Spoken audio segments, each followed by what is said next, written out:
Well, I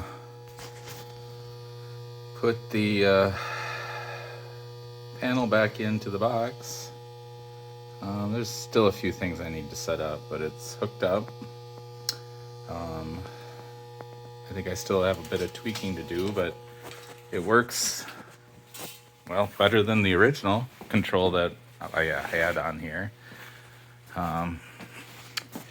So I have a screen, but the plan is for now is to set this headless, so when I turn the machine on, it boots up into the HAL file, because that's all it is a real-time layer of Linux CNC. So this is the knob. It's got an adjustable resistor that's reading into Linux CNC through the torch height controller module, but it works. So I can turn it on. I can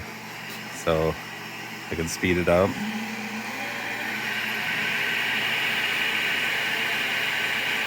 All right, I can shut it off and go in reverse. You can hear the resistor being pulled into the field windings. That's the click.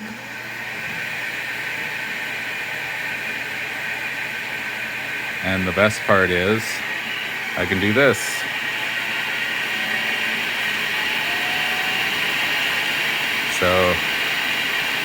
So the RPM that it's showing is on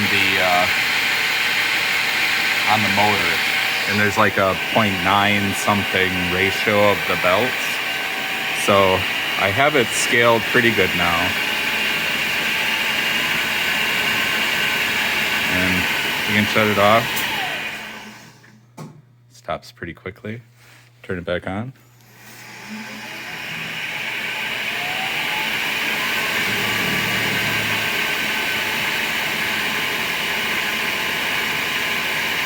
And I can run it up to full RPM.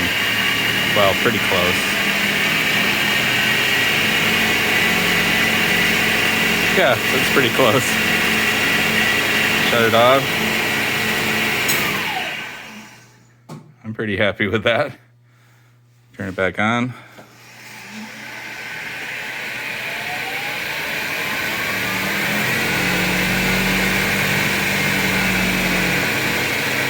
Still have a bit of PID tuning, but I'm pretty happy with that. I can slow it down.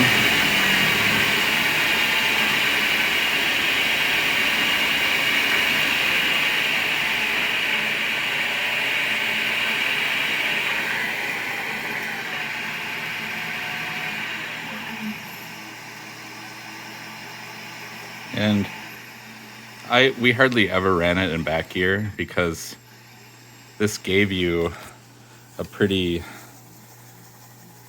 torquey spindle anyway. Like if you're doing some threading and I think you could still barely stall the spindle. So I'm pretty happy with that. I can run it down.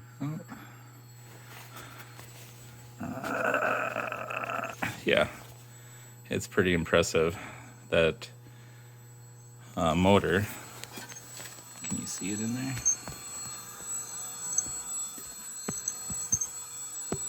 Not really. Oh wait, I have a light. Oh. There. So it's just an old-fashioned, doesn't even have permanent magnets in it. It's the field is what controls the RPMs above 1,000. So they run 100, like I said in other videos, they run 110 volts on the field, and then that works up to 1,000 RPM, and then they start dropping the field voltage to get the RPMs higher than 1,000. So yeah, I'm pretty happy with it so far. I think it's going to work the way I want it to do. I think it's going to work the way I want it to. So, but yeah, No. You know, I don't go much over a couple thousand usually, but, you know, over 1,000 much. But this will come in handy when there's situations that I want to, and I can run it up to, you know, say I want, you know, 1,500 RPM. I can run that. And then it shuts off. Yeah, I'm pretty happy with it. Like I say, maybe a little bit of tweaking, and I'll probably do a video of what the HAL file looks like to do this. It's not trivial, but it isn't super complicated. So, all right, talk to you guys later.